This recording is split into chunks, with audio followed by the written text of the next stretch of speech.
Thank you. Thank you very much. Welcome to Perimeter Institute here in Waterloo, Ontario, Canada. And my name is Greg Dick. I'm the Director of Educational Outreach, and it is a pleasure to welcome everyone here, both those of you here in the Mike Lazaridis Theatre of Ideas and those of you watching online. Perimeter Institute would like to acknowledge that we are located on the traditional territory of the Attawandaron, the Anishinaabe, and the Haudenosaunee peoples. Perimeter Institute is situated on the Haldimand Tract, land promised to the Six Nations, which includes 6 miles on either side of the Grand River. Now, before we get to the lecture, I'd like to tell you about Secrets of the Universe. It's an IMAX 3D documentary made in association with Perimeter Institute. It premiered in the Smithsonian Institute in Washington, D.C. over the summer, and will be showing on giant screens across Canada and the globe over the next year. And I would like to say first that this project, like all of our educational outreach, is made possible through the generous public support from our governments of Ontario and of Canada, and our private support from donors like you. Now, to celebrate the launch of Secrets of the Universe, we are sending a lucky winner and a guest to Geneva, Switzerland, to go to CERN and go underground to see the Large Hadron Collider. I've been there, and it's awesome. So, if you want to enter these sweepstakes, do so by November 17th, 2019. Go to insidetheperimeter.ca/contest to enter. So that's insidetheperimeter.ca/contest. And for those of you watching online, you can join the conversation on social media. Our handle is @Perimeter and use hashtag #PILive. You can chat with Perimeter scientists throughout the talk, and I will also take questions, the online questions, for the Q&A at the end.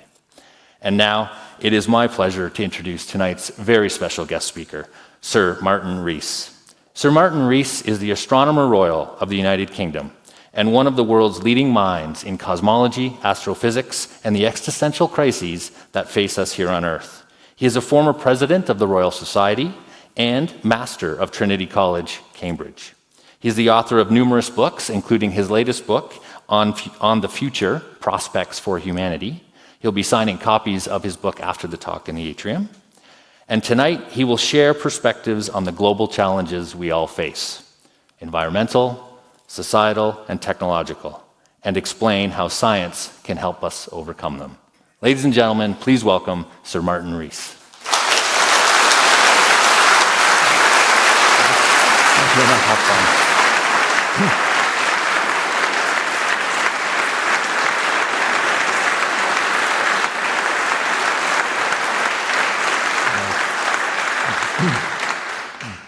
Good evening, ladies and gentlemen. It's a great pleasure and privilege to be here.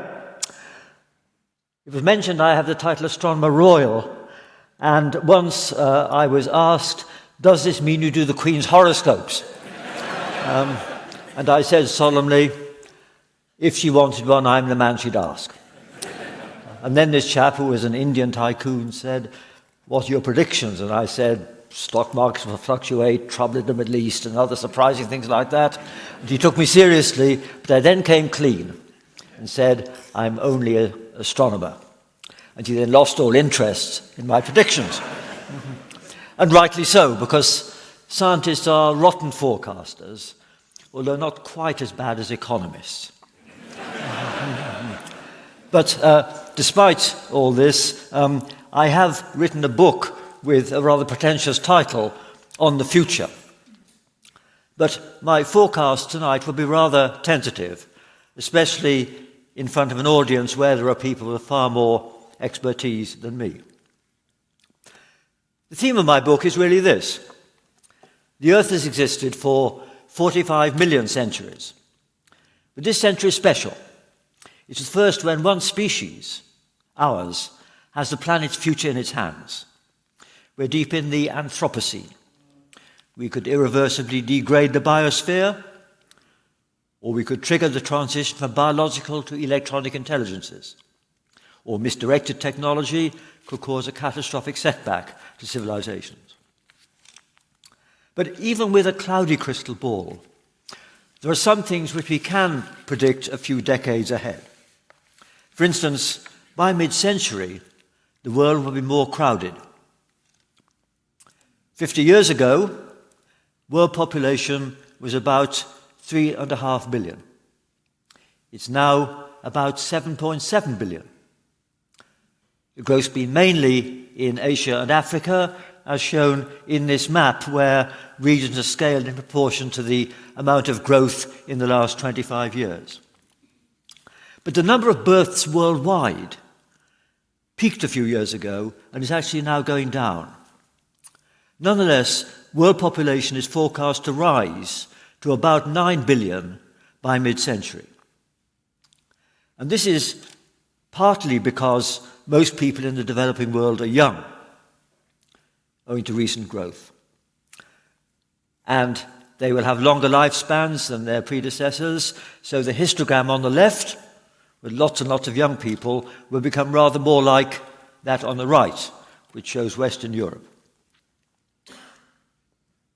And the main growth is in East Asia, and it's there that the world's human and financial resources will become concentrated. And I think we can look forward to the end of 4 centuries of North Atlantic hegemony.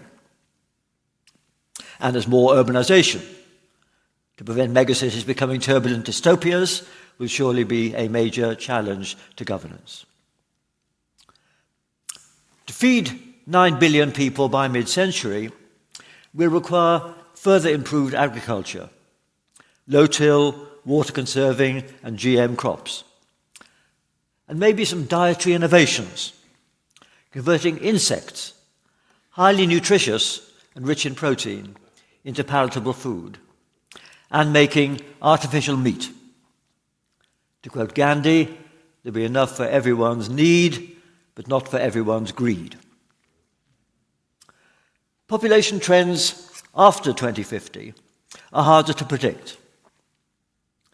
Enhanced education and empowerment of women, surely a benign priority in itself, could reduce fertility rates in the places where they're now highest, in India and in particular in sub-Saharan Africa.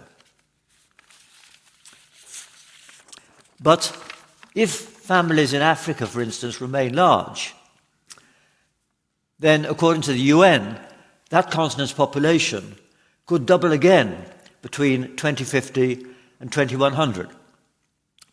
Nigeria would then alone have a population of 900 million, equal to the population at that time of both Europe and North America added together. And Africa's population would get up to 10 times Western Europe's. Well, optimists say that each extra mouth brings 2 hands and a brain. But it's the geopolitical stresses of that scenario which are rather worrying. Because sub-Saharan Africa can't escape poverty in the way that these sort of Asian tigers, Taiwan and Vietnam, did, by undercutting Western manufacturing costs. Because robots can do that now.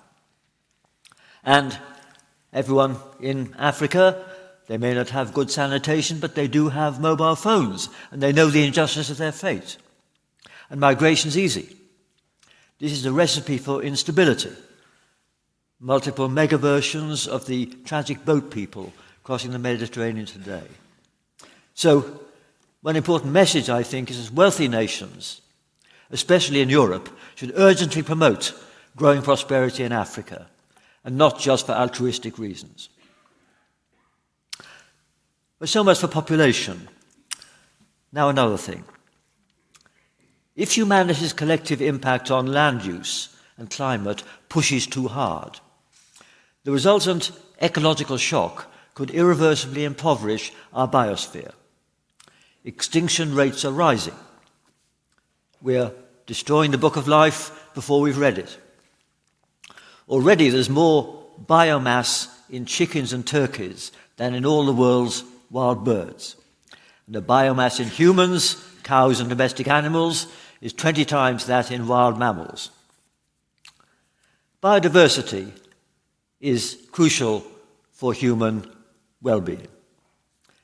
But for many environmentalists, preserving the richness of our biosphere has value in its own right, over and above what it means to us humans.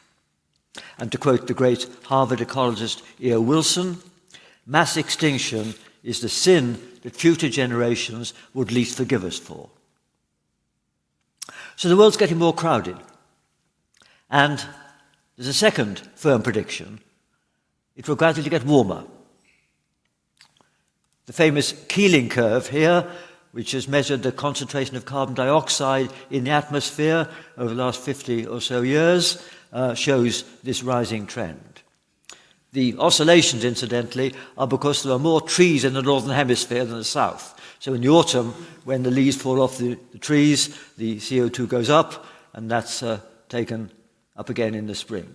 But the main point is that superimposed on those oscillations, there is this rising trend, which is what, of course, is worrying, because carbon dioxide is a greenhouse gas. And the fifth IPCC report presented a spread of predictions for different assumptions about future rates of fossil fuel use and associated rises in the CO2 concentration. These are fairly familiar graphs.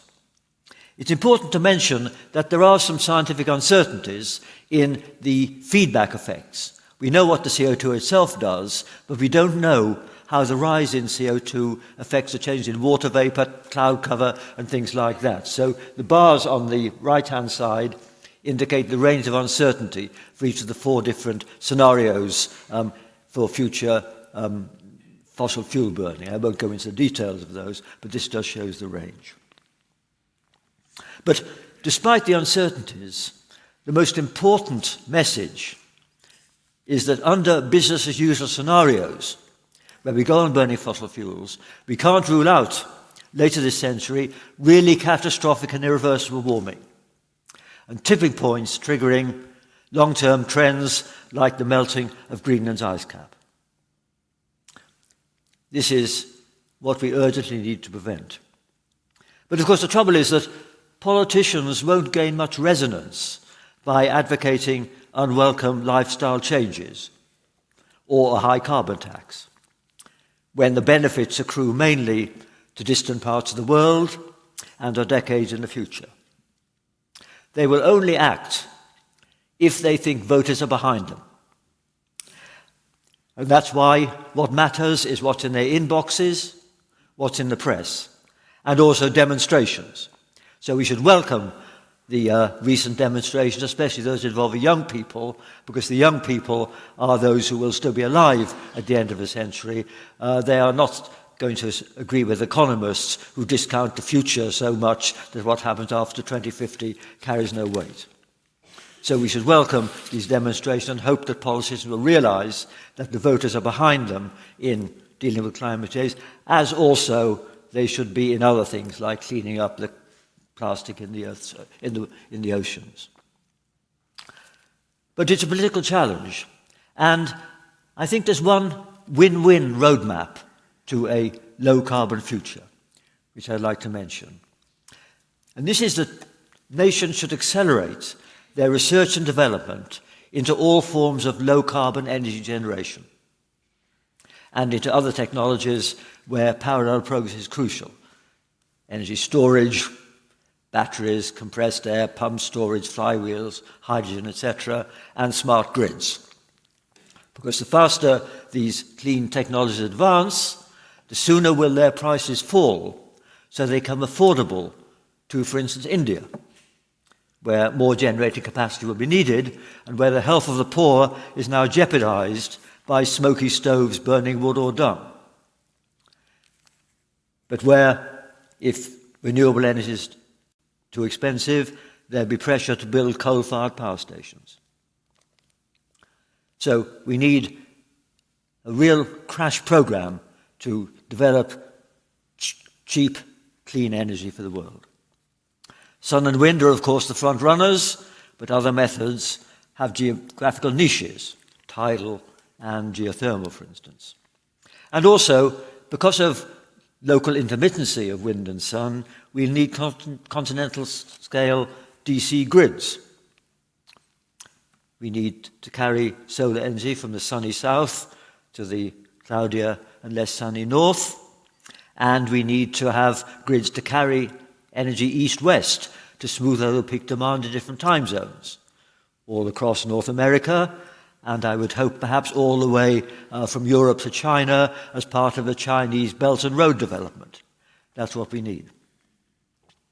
And I mentioned sun and wind, but despite wide ambivalence about nuclear energy, I think it's worthwhile to boost R&D into a variety of fourth-generation concepts, which could prove to be more flexible in size and safer than the 1960s vintage designs now being used.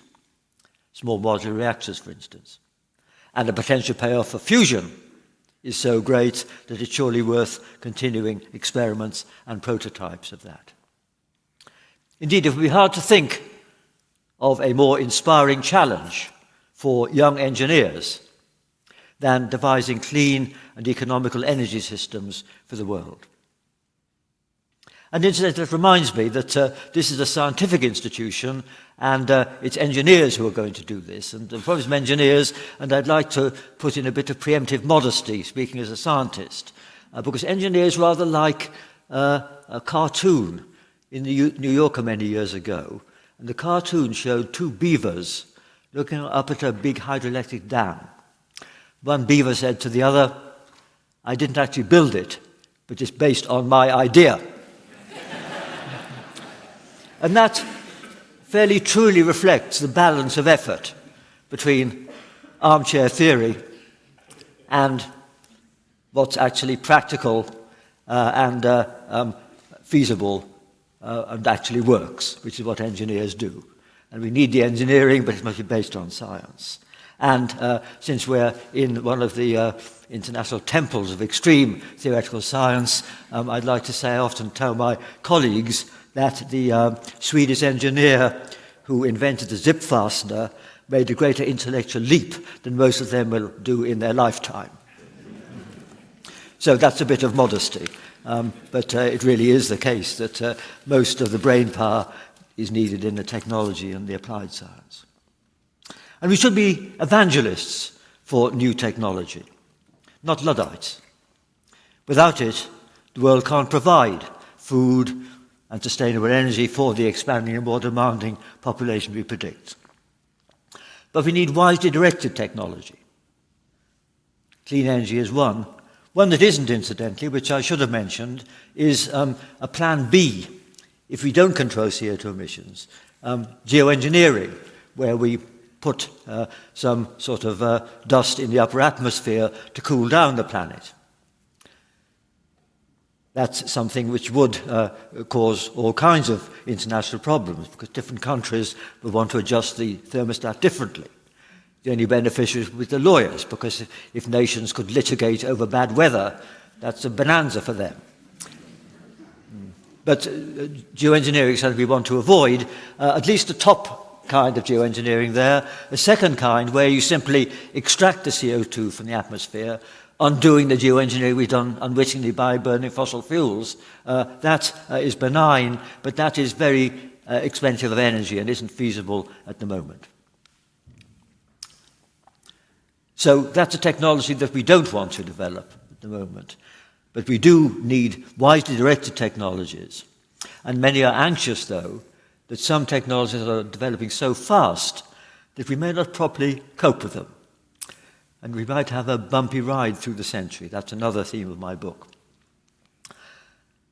In fact, we're ever more dependent on elaborate networks of all kinds. Electric power grids, air traffic control, international finance, just-in-time delivery, and so forth.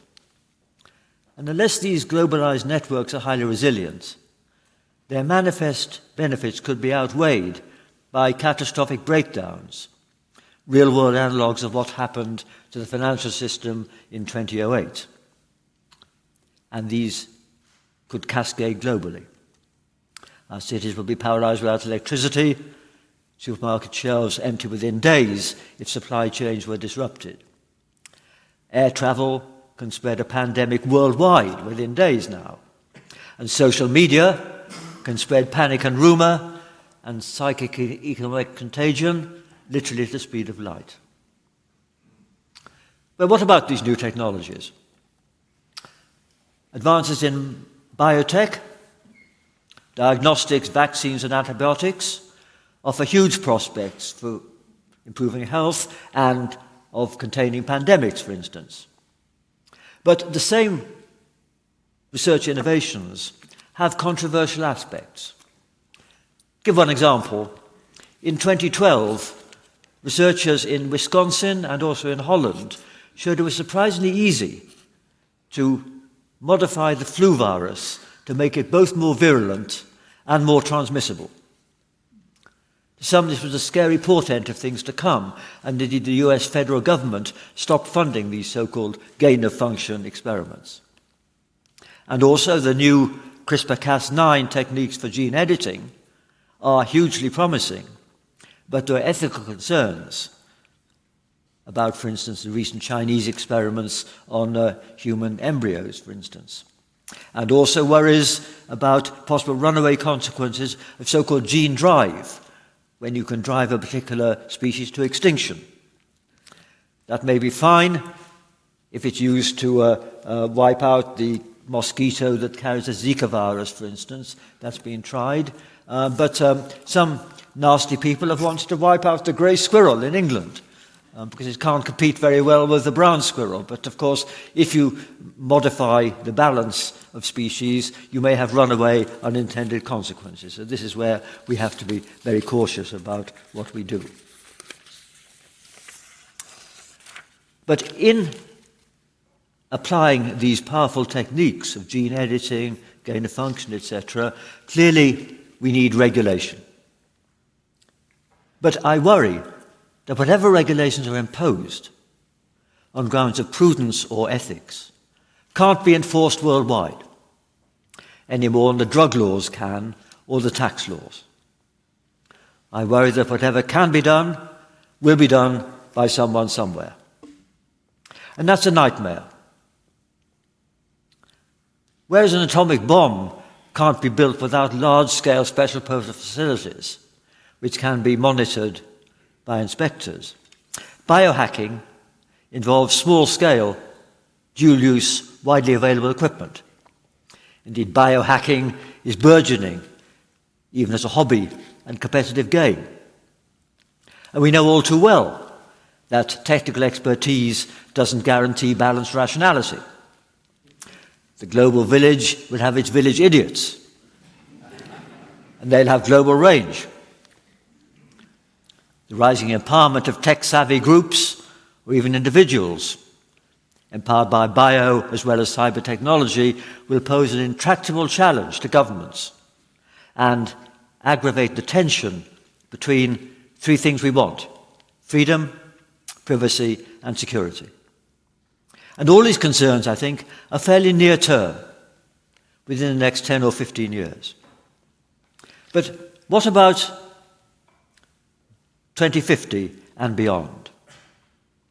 On the bio front, we may then expect two things. First, a better understanding of the combination of genes that determine key human characteristics, looks, intelligence, etc. These will be found by using AI to analyze huge numbers of human genomes. But then, having done that, we may have the ability to synthesize genomes that match these features. Designer humans, this is. And indeed, the great physicist Freeman Dyson conjectures a time when children will be able to design and create new organisms, just as routinely as his generation played with chemistry sets. But if it really becomes possible to, as it were, play God on a kitchen table, our ecology and even our species may not survive unscathed.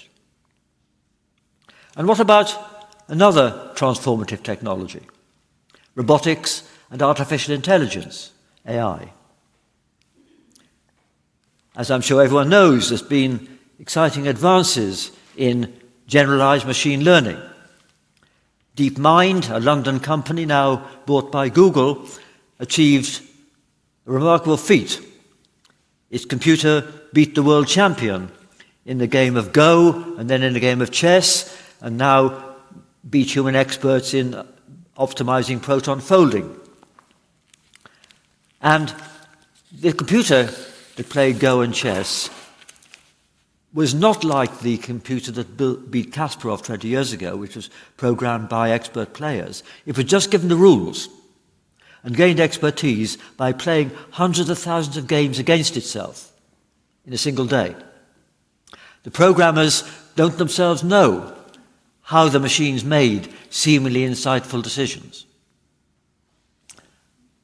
It is, of course, here's the human Go player who looked a bit surprised to be defeated, but it is, of course, the speed of computers which allows them to succeed by brute force methods in these games. And computers can learn to identify dogs, cats, and human faces by crunching through millions of images, not the way babies learn. And they learn to translate by reading millions of pages of multilingual text. In Europe, they're given European Union documents. Their boredom threshold's infinite. The social implications, though, of these machine learning achievements are already ambivalent. If we are sentenced to a term in prison, recommended for surgery, or even given a poor credit rating, we would expect the reasons to be accessible to us and contestable by us. If such decisions were entirely delegated to an algorithm, I think we'd be entitled to feel uneasy, even if presented with compelling evidence that on average, the machines made better decisions than the humans they'd usurped. AI systems will become more intrusive and more pervasive. Records of all our movements, our health, and our financial transactions will be in the cloud, managed by a multinational quasi-monopoly. And there'll be other privacy concerns. Are you happy if a random stranger sitting near you in a restaurant or on a train can, via facial recognition, identify you and invade your privacy? Or if fake videos of you become so convincing that visual evidence can no longer be trusted? And the arms race between cybercriminals and those trying to defend against them will become still more expensive and vexatious. These are all near-term concerns.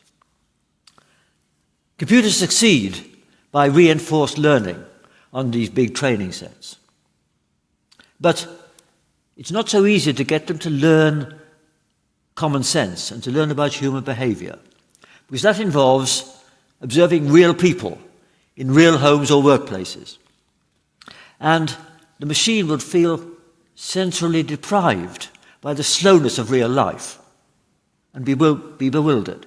It's like us watching trees grow, because they think so much faster than that. And to quote Stuart Russell, who's a leading expert on AI at Berkeley, I quote, he said, "The machine could try all kinds of things: scrambling eggs, stacking wooden blocks, chewing wires, poking its finger into electric outlets. But nothing will produce a strong enough feedback loop to convince the computer it was on the right track and lead to the next necessary action." So robots can't really learn by watching human beings the common sense and etiquette which are important to all of us. And of course, though they have the advantage of speed, robots are still clumsier than a child in moving pieces on a real chessboard. They can't jump from tree to tree like a squirrel. Though a Boston Dynamics robot, there he is, can apparently do somersaults, but in a rather clumsy way. And of course, another context where humans have the edge is that the Go-playing computer used hundreds of kilowatts of power. But the brain of Mr. Lo Kui, the human challenger, uses about 30 watts, so just like a light bulb. And he can do many other things, as well as just playing Go. But machines are clearly catching up. Where will they have the biggest impact? They'll take over some manual work, but they won't just take over manual work. Indeed, plumbing and gardening will be among the hardest jobs to automate. But they will supplement humans in professional areas: routine legal work, coding, medical diagnostics, and even surgery. And the big social and economic question is then, will this new machine age be like earlier disruptive technologies, the car for instance, and create as many jobs as it destroys? Or is it really different this time? The money earned by robots will clearly generate huge wealth for an elite of individuals and companies.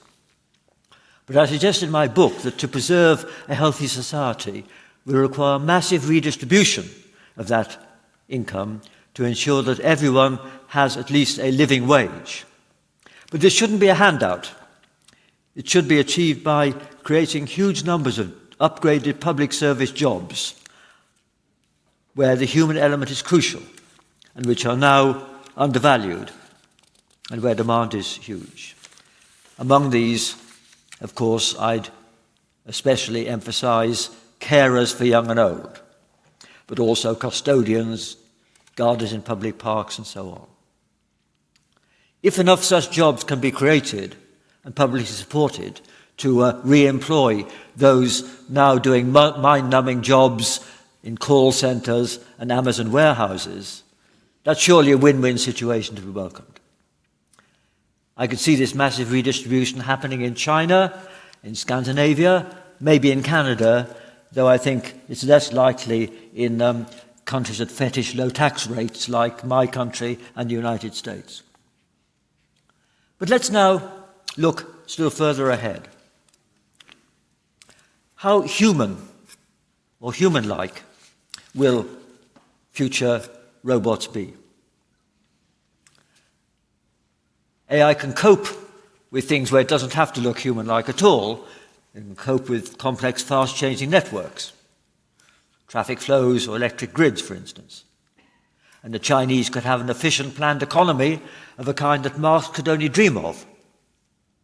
And AI can help science too. Perhaps it can find the recipe for a high-temperature superconductor, or find the best chemical composition for drugs, or settle whether string theory really describes our universe. It can help with all those things. But what if a machine developed a mind of its own? Would it stay docile or go rogue? Popular cultures, of course, portray a dark side. When AI gets out of its box, infiltrates the Internet of Things, and pursues goals misaligned with human interests, or even treats humans as an encumbrance. Well, this is fascinating science fiction, but some AI pundits, of course, take it seriously and think that the field already needs guidelines, just as biotech does. But others, like, for instance, Rodney Brooks, the inventor of the Baxter robot and the Roomba vacuum cleaner, regard these concerns as premature.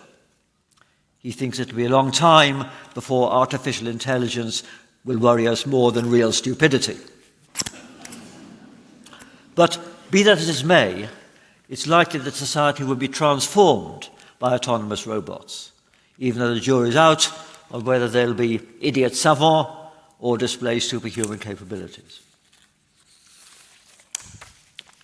This is the futurologist Ray Kurzweil, now working at Google. He argues that once humans have been surpassed by machines, the machines will themselves take over and design and assemble even more powerful machines. There'll be an intelligence explosion. He wrote a book called The Age of Spiritual Machines, where he predicted that humans would transcend biology by merging with computers. In old-style spiritualist parlance, they would go over to the other side. We then confront the classic philosophical problem of personal identity. Could your brain be downloaded into a machine? If so, in what sense would it still be you? Should you be relaxed about your original body then being destroyed? What would happen if several clones were made of you? These are ancient conundrums for philosophers, but practical ethicists may need to address them later in this century. But Kurzweil is worried that his nirvana may not happen in his lifetime. So he wants, in the meantime, for his body to be frozen in liquid nitrogen. And there's a company in Arizona that will freeze and store your body so that when immortality is on offer, you could be resurrected or your brain downloaded. Others have gone in for this too, and I was surprised to find, in fact, that 3 academics in England, who I know, have gone in for this cryonics. 2 paid the full whack, the third took the cut price option of just wanting his head frozen. I was glad all 3 were from Oxford, not from my university. And I told them I'd rather end my days in an English churchyard than an American refrigerator. But of course, research on aging is being prioritized seriously. We don't know if the benefit will be incremental or whether aging is a disease that can be cured. Dramatic life extension would plainly be a real wild card in population projections, with huge social ramifications. But it may happen, along with human enhancement in other forms. And it's at least surely on the cards that human beings, their mentality and their physique, may become malleable through the deployment of genetic modification and cyborg technology. Moreover, this future evolution, a kind of secular intelligent design, would take only centuries, in contrast to the thousands of centuries needed for Darwinian evolution. And this is a game changer.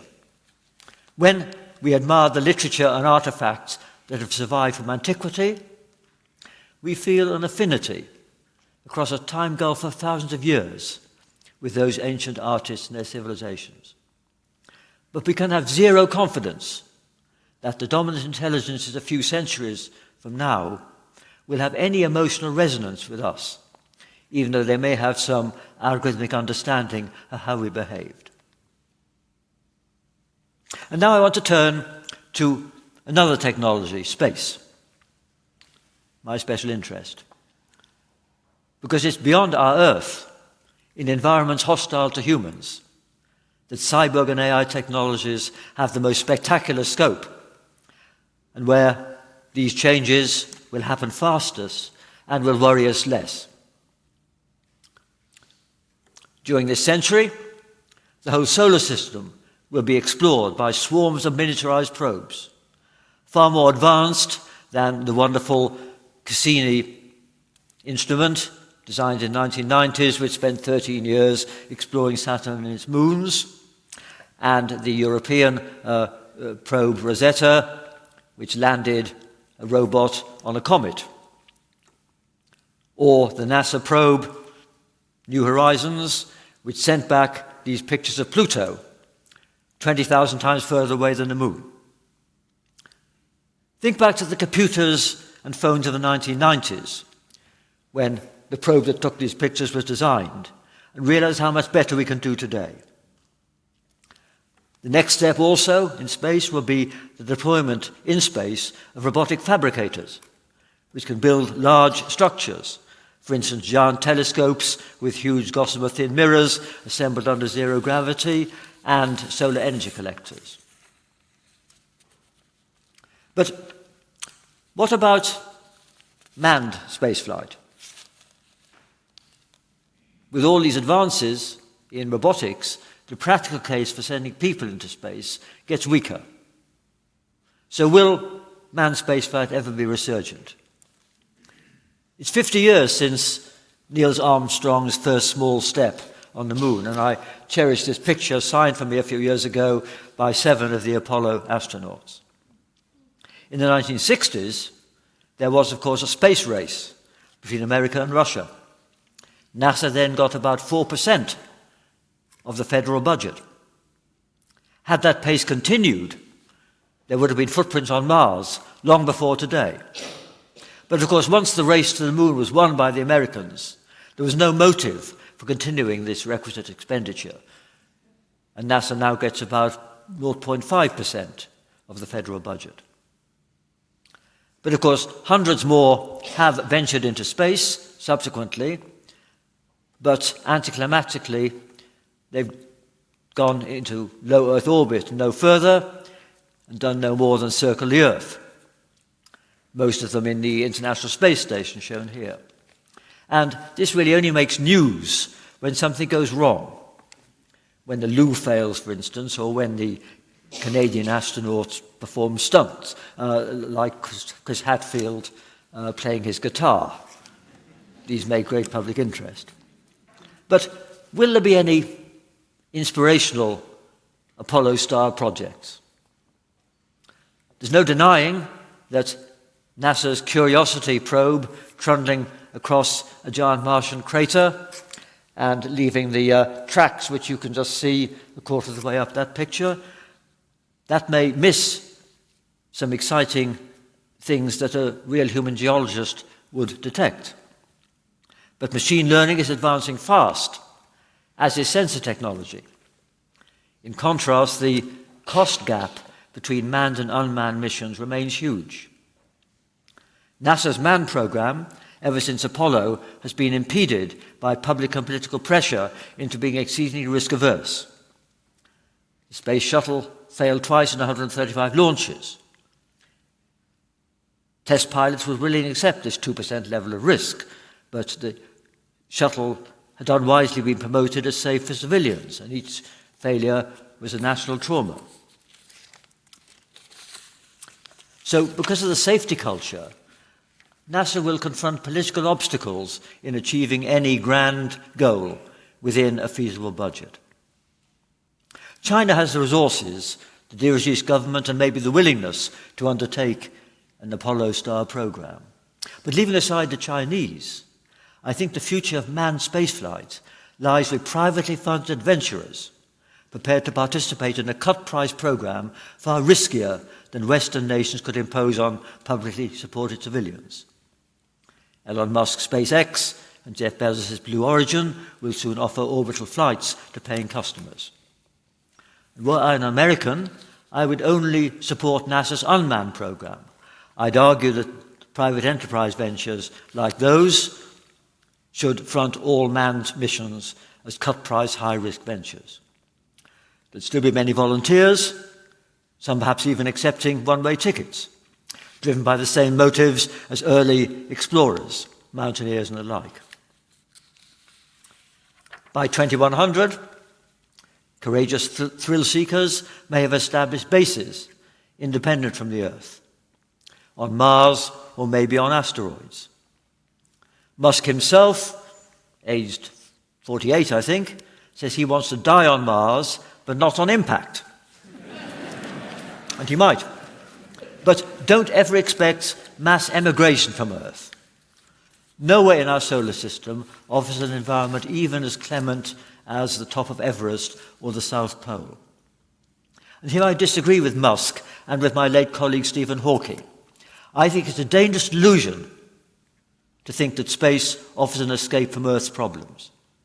Dealing with climate change on Earth is hard, but it's a doddle compared to terraforming Mars. There's no planet B for ordinary risk-averse people. Nonetheless, we should cheer on these brave space adventurers because they'll have a pivotal role in spearheading the post-human future and determining what happens in the 22nd century and far beyond. This is why they'll be ill-adapted to their new habitat, so they'll have a more compelling incentive than those of us on Earth to redesign themselves. They'll harness the super-powerful genetic and cyborg technologies that will be developed in coming decades. These techniques will, one hopes, be restrained here on Earth, but settlers on Mars will be beyond the clutches of the regulators, and we should surely wish them good luck in modifying their progeny to adapt to alien environments. So it's these spacefaring adventurers, not those of us comfortably adapted to life on Earth, who will spearhead a post-human era. And this raises the question astronomers are most often asked. Is there life out in space already, or is the galaxy waiting for our progeny in the far future to spread through it? And of course, electronic intelligences are near immortal, a million-year voyage is no deterrent to them. Well, we all agree that we don't know if there's life out there. Well, not quite all, because I get letters from people who say they've met the aliens, they've been abducted by them. And I tell these people, do they really think that if the aliens had made the huge effort to traverse interstellar space, they'd just meet one or two well-known cranks, make a corn circle and go away again? Seems unlikely to me. And I tell these people to write to each other and not write to me. Well, more seriously, we know that there's nowhere in our solar system where there's any advanced life. There could be some freeze-dried bacteria on the red planet. There could be something under the ice of Enceladus. This is a moon of Saturn. But if we widen our horizon beyond our solar system to the realm of the stars, then prospects are very different indeed and very exciting. We've learnt in the last 10 or 20 years that most stars in the sky are orbited by retinues of planets, just as the Sun is orbited by the Earth and the other familiar planets. But the evidence is mainly indirect. We don't observe the planet, but detect its influence on the motion or brightness of the star it's orbiting. The simplest technique is this, that if a planet moves or transits across the face of a star, then the star dims slightly. And if you observe the star and these regular dimmings, you can infer there's a planet orbiting it. And this NASA spacecraft called Kepler stared for 3 or 4 years at an area of sky containing 150,000 stars and monitored them every hour with a very high precision to find just these effects. And it found literally thousands of stars in its sample which had planets. And this rather silly cartoon illustrates some of the systems it found where this shows to scale the orbital periods and the masses and sizes of the planets. And what we've learnt is that almost every star has a planet around it, and 1 in every 6 stars has a planet rather like the Earth, about the mass of the Earth and about the distance from its parent star, such that water could exist, neither boiling away nor staying frozen. And there are some very strange systems. This is a system where there are 7 planets orbiting around a very faint star called an M dwarf. It's a miniature solar system. The star's 1% as bright as the Sun, and these 7 planets have years, which are from 1.5 Earth days to about 20 Earth days. And these planets, because they're close, and they'll be tidally locked, presenting their same face to the Sun, rather as the Moon presents its same face to us. So half of the planet, if we lived on it, would be in brightness all the time, one in perpetual darkness. So I guess it'd been a kind of apartheid. Everyone would live in the bright half, except the astronomers who would be on the other side, in the dark bit. We don't know what these planets would look like. This is just an artist's impression. But the trouble is, we now only infer these planets indirectly from their effect on the star they're orbiting. We'd like to actually see them. And that's a big challenge. To imagine the challenge, let's suppose that there were some aliens with a big telescope, say 30 light years away from the Earth. They would see our Sun as an ordinary star, and they'd see the Earth as, in Carl Sagan's nice phrase, a pale blue dot, very close in the sky to its star, our Sun, but billions of times fainter. But if their telescope was powerful enough to actually observe the pale blue dot, you could learn quite a bit about it. Because the shade of blue will be slightly different depending on whether the Pacific Ocean or the landmass of Asia was facing them. So they could infer that there were continents and oceans, the length of the day, and by analysing the light carefully, they could infer there's oxygen in the atmosphere and maybe lots of green stuff on the land. We can't do that yet, but within 10 or 20 years, we'll be able to draw inferences just like that about Earth-like planets around other stars. This will be done partly by the Space Telescope, the James Webb Telescope, but rather better by this telescope being built by European astronomers. Europeans are not very imaginative in their nomenclature. It's called the Extremely Large Telescope. And it's being built now on a mountaintop in Chile, and it's got a mirror which is 39 meters across. And that's bigger than the length of this lecture room, I'd guess. It's a mosaic of 800 pieces of glass. And this will have the combination of resolution and sensitivity to actually analyze the light from planets like the Earth around nearby stars. And that will indeed be very exciting. But of course, habitable doesn't mean inhabited. But for that, for most of us, that's the number one question. Although we know there are lots of habitable planets, we don't know the likelihood that they will have life on them. That's because we know not much about how life got started on Earth. We understand Darwinian evolution, but we don't know what triggered the transition from complex chemistry to the first metabolizing, reproducing system we could call alive. We don't know if it's a rare fluke or whether it would have happened in any environment like the young Earth. And of course, we know even less about the likelihood of intelligent life. Even if we had simple life being widespread, intelligent life could still be rare. But it's such a fascinating question that I think these SETI searches are well worthwhile, even if the chance of success is small. And I'm actually the chair of an advisory group for Yuri Milner's Breakthrough Listen project, which is trying to do this. But that's a topic for another lecture, or maybe for the question period.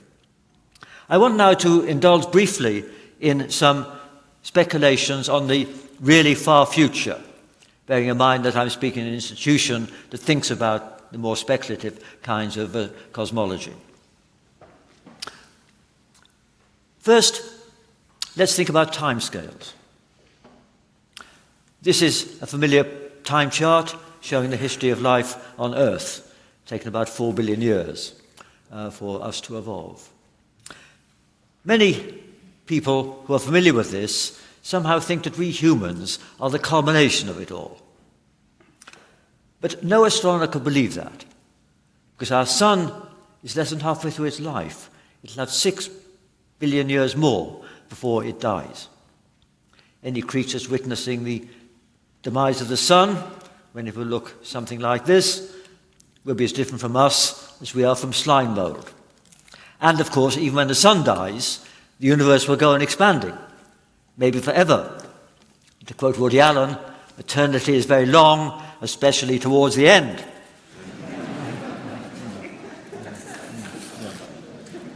So, because of these vast expanses of time in the future, even if life had originated only on the Earth, it need not remain a trivial feature of the cosmos. Humans could jumpstart a diaspora whereby ever more complex intelligence spreads through the whole galaxy. Vast self-reproducing machines, transmitting DNA, instructions for 3D printers or such like. Interstellar voyages would hold no terrors for near immortals. And this has implications for SETI searches, because if the emergence of intelligence on another world had followed a similar evolutionary path to what's happened here, then were we to detect ET, we'd be most unlikely to catch it in the brief sliver of time when it was still in organic form. Because on our Earth, there's been 4.5 billion years before technology emerged. It's been around for a few millennia. Maybe in one more millennium, it'll be superseded by electronic intelligence, which will then go on for billions of years. So that means that it's far more likely, if we detected something artificial, it would be not an organic civilization, but something which was created by a long-dead organic civilization. That therefore means, incidentally, if we discovered something artificial, it's most unlikely that it would be a signal that we could decode. It would be so alien from human beings, maybe a byproduct or even a malfunction of some super-complex interstellar technology that could trace its lineage back to alien organic beings, but they might long ago have died out. Well, let's now widen the horizons even more to the entire cosmos, which could eventually be within the range of post-humans. The death of stars would be no impediment to them. nor the merger of our galaxy with Andromeda. In 4 billion years, what will happen will be like this train crash here, two galaxies merging together. This simulation shows what happens, and Andromeda will hit us in about 4 billion years. And if we look further away, we see that there are many, many billions of galaxies that we can see. And these galaxies, an emerged remnant of us and the Andromeda galaxy, will persist for hundreds of billions of years. Time enough, perhaps, to approach the peak intelligence limit, where all the atoms that were once in stars could be transformed into some vast structure as intricate as a living organism or a silicon chip. But even so, even with all this, some parts of space-time would still be unreachable. We can see billions of galaxies here, each harboring billions of planets. But it's still only a finite number.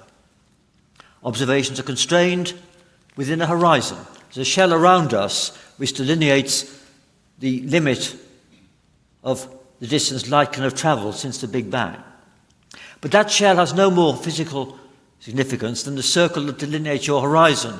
If you're in the middle of the ocean, you don't think the ocean necessarily stops just beyond your horizon. So the observable universe is only a fraction of the aftermath of our Big Bang. We'd expect far more galaxies located unobservably beyond our horizon. Most astronomers would guess that galaxies extend at least 100 times further, but that's just a minimum. It could extend so far that all combinatorial possibilities will be repeated. Far beyond the horizon, we could all have avatars, making the right decision when we make the wrong one, which may be some minor comfort to you. But that's not all. Our Big Bang may not be the only one. As is illustrated in this cartoon, it could be just one island in a vast cosmic archipelago. This is Andrei Linde, the Russian cosmologist's idea of eternal inflation. And there are many other ideas. These multiverse ideas are still speculative physics. That's because we don't have a battle-tested theory which describes the very beginning of our Big Bang. And indeed, a challenge for 21st century physics and for this institution is to see which part of this decision tree is correct and to address two fundamental questions. First, are there many Big Bangs or just one? Second, if there are many, are they all governed by the same physics? Or could other Big Bangs have cooled down differently, ending up with different geometry, different particles, forces of different strength, and so forth? In the latter case, many universes could be stillborn or sterile because the laws prevailing in them might not allow any kind of complexity. We therefore wouldn't expect to find ourselves in a typical universe, but a typical member of the subset which allows complexity to evolve. This is what's called anthropic selection. And in this case, what we call the universal laws may, in the grand perspective of the multiverse, be just parochial bylaws in one cosmic patch, as it were. So just as Earth may be a very special planet among zillions of others, so on this far grander scale, our Big Bang may have been a special one. Some physicists foam at the mouth at this idea, but our preferences are irrelevant to the way physical reality actually is. We don't know which branch of this decision tree is correct and should surely be open-minded. Space and time on the grandest scale could have a structure as intricate as a rich ecosystem. Our current concept of physical reality could be as constricted as the perspective of the Earth available to a plankton whose universe is a spoonful of water. About 10 years ago, I was on a panel at Stanford University where we were asked by the chairman, Bob Kirshner, how much we'd bet on the multiverse concept. He asked, how much would you bet on a scale? Would you bet your goldfish, your dog, or your life? I said I was almost at the dog level. And Andrei Linde, who had spent 25 years promoting eternal inflation, he said he'd almost bet his life on it. And later, on being told about this, the great theorist Steven Weinberg said he'd happily bet Martin Rees's dog and Andre Linde's life. Well, Andre Linde, my dog, and I will all be dead long before this is settled, but it's not metaphysics. It's highly speculative, but it's exciting science, and it may well be true. Well, fortunately, I've not got more time to get more deep into speculations, so let me end by zooming back in from the universe, or even from an ensemble of universes, to the realities here and now. Even in the context of a concertina timeline, stretching billions of years into the future as well as into the past, then, as I said at the beginning, this century is special. It's the first when our species had the planet's future in its hands. And we could inaugurate this transition into post-human evolution, even more marvelous than what's led to us. On the other hand, if we screw up, humans could trigger bio, cyber, or environmental catastrophes that foreclose all such potentialities. So technology, as I've emphasized in my book and all through, needs to be wisely directed, and directed by a set of values which science itself can't provide. So my final conclusion is that our Earth, this pale blue dot in the cosmos, is a special place. It may be a unique place, and we're its stewards at a especially crucial era. And that's an important message for us all, whether or not we're astronomers. Thank you for listening.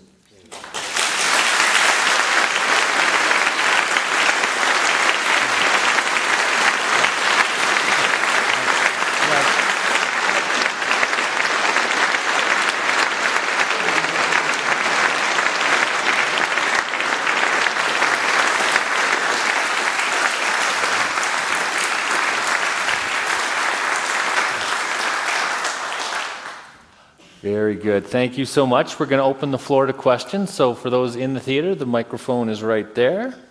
And online, I have a whole list of questions. So we'll start here. Martin, here's the question. It's easy to get pessimistic given all the challenges you've described. How do you remain optimistic for humanity? Yes. Well, cheerfulness does keep breaking in, of course, as Dr. Johnson said when he was asked why he wasn't a philosopher. But I think we must realize that probably for most people, this is the best time to be alive. Some people, of course, were fine in the past, but far more people are leading reasonably happy, comfortable lives now than any previous generation. So we shouldn't be pessimistic about that. But what does make me a bit pessimistic is that although clearly the lives of people today are much better than the lives of the average person in medieval times, the gap between the way things could be and the way they are is much wider. In medieval times, there wasn't very much they could do to improve things. Whereas now, there is a huge amount we could do to make a better life. And to take one example, the wealth of the 2,000 richest people in the world would be sufficient to double the income of the bottom billion in the world. And the fact that that's not happening is one of many ethical indictments of our current civilization. So I think we can be happy that there is an improvement, but I think we must be pessimistic about the gap between the way things are and the way they could be. Thank you. Let's go in the theater here. Hi there. I just want to preface this by saying I'm not an expert on any of this and definitely not one of the smartest people in the room. You touched briefly on designer babies. And I think a lot of us would agree that having a designer baby to prevent a heritable disease would probably be okay. And maybe even someone who just was a little on the slow side, or maybe, was really short, or just could use a little tuning up. I'm sure some of us would be okay with that. But I think a lot of people get really uncomfortable when you start getting people above average. Like the people that can eat anything they want and still stay skinny, the people who will learn something overnight and be smarter than you. When we're able to do that, that would cost a lot of money. So the rich are no longer getting richer, they're also getting smarter. And do you think that would be ethical, or Where would you stop that? No, but if I had more time, I'd have said exactly what you've just said. I think it's certainly acceptable to gene edit if it's something like Huntington's disease, where changing one gene can save people from a fatal disease. But of course, the Chinese case, when they reduced propensity to HIV and possibly led to others, that was thought not to have the same balance of benefits over risks.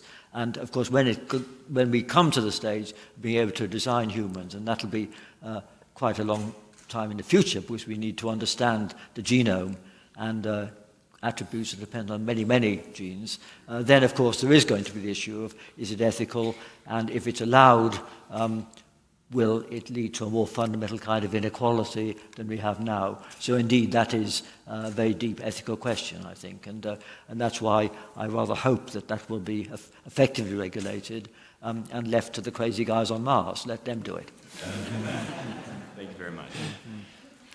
The next question right here. Hello. Hi.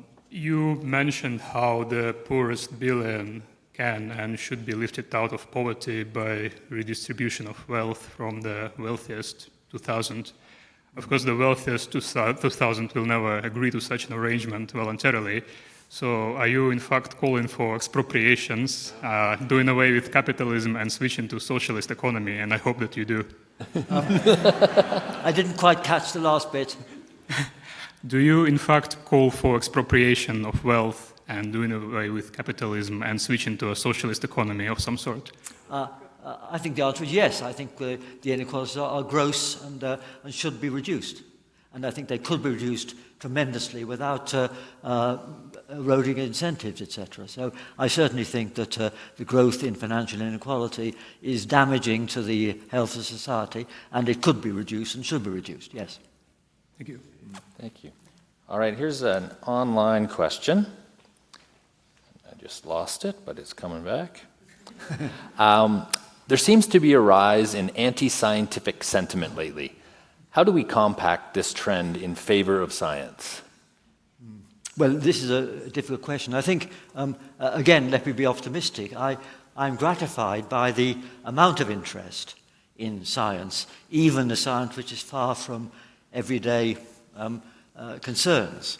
I mean, for young kids, dinosaurs and space are the most popular topics.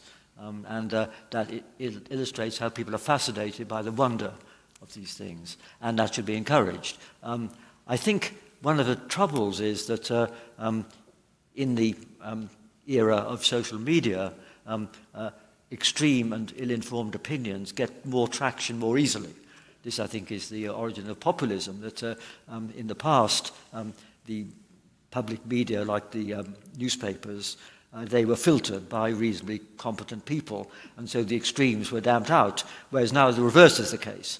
And I think that's also true of the extremes of anti-science, that they along with all other kinds of extremes, flourish on the internet. But I think, since you mentioned science, I think it is very important that everyone should have a feel for science, because, as I think I indicated, most of the decisions that have to be made by politicians, if they involve, say, health, the environment, energy, they all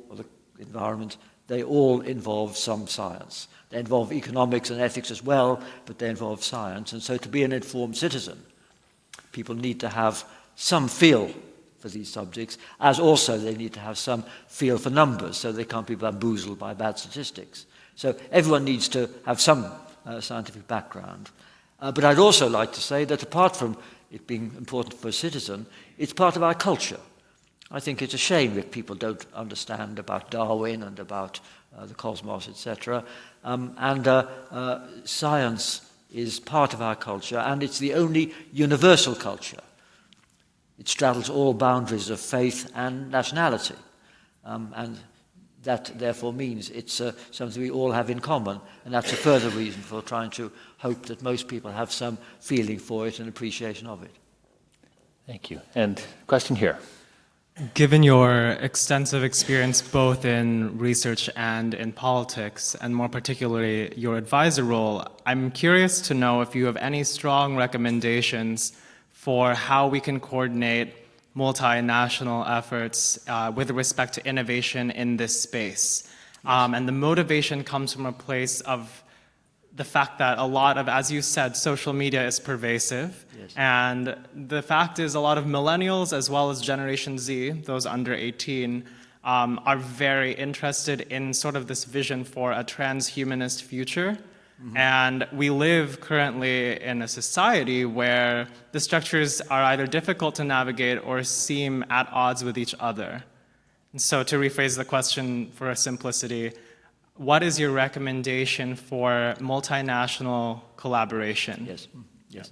Well, I'll answer. I won't talk about the more futuristic transhuman part of your question, but I think it is clear that we need to have more organizations rather like the International Atomic Energy Agency and the World Health Organization to cope with environment and energy and probably with AI. Because the multinationals straddle national boundaries, and if one wants to regulate them, it's got to be some international body which does that. So I think we do need to have these multinational bodies, and also because many of the problems which confront us on environment and climate, etc., can't be tackled on a national basis. They've got to be tackled multinationally. So clearly we do have to give up some of our sovereignty. One exception, actually, one reason why I plugged the idea of R&D into clean energy being speeded up is that that's one example where you don't need cooperation. It's in everyone's interest to be first in developing some exciting new kind of clean energy because they get the world market. And I preach this when I'm in Britain because Britain has been ahead of most other countries in having legislation to move towards zero carbon by 2050. But of course, even if we do that, then we are only 1% of the problem. But I think our country has perhaps produced more than 1% of the world's clever ideas over the last 200 years. And if we really focused on energy, then perhaps we could, as indeed could Canada, do more to reduce CO2 emissions by helping India and China to cut theirs rather than cutting our own. Thank you. All right, one last question, and I say it with a bit of a wink and an apology, but it's got 3 stars, so I have to read it. Do you think we will ever discover or even encounter intelligent life elsewhere in the universe? And if so, what would that mean for humanity? Yes. Okay. Well, I did sort of allude that, but let me just say a bit more that I think, again, we just don't know. It could be that technology is so rare that it only really happened from the flesh and blood creatures that have evolved on this planet, but many people think that's unlikely, and therefore it's worth having a look for any kind of artificial seeming artifacts and artificial seeming emissions from objects. So this is the SETI program. But I think the one take I would put on this is that if we do detect something, then the scenario I gave for the evolution of on this planet, which is 4 billion years, emerging technology of a few thousand years, and then the machines take over, that suggests that if we detect something which is manifestly artificial, it's not going to be a flesh and blood civilization. It's going to be some electronic artifact, maybe left behind or evolved from that civilization. And this means that it's most unlikely that it will be some sort of decodable message. It's very unlikely. And incidentally, people probably know about the so-called Fermi paradox, which says, if there are lots of aliens, why aren't they here already? Why haven't they come and eaten us, etc.? This is a sort of worry. And some people say we shouldn't send out any signal because that would say we're there. But they know we're here already if they exist. They're more advanced than us. But I think the point I would make is that if the future intelligences are sort of intelligently designed automata, probably electronic, then they'll be different from us because our emergence has required a combination of intelligence and aggression. But the evolution of these post-human electronic intelligences may lead to developing intelligence, but there's no reason why it should lead to aggression. And so one answer to the Fermi paradox is that there are lots of these entities out there. They're all living contemplative lives, and they're not aggressive, and they're out there, and they're so different from us we haven't noticed them. Ladies and gentlemen, Sir Martin Rees.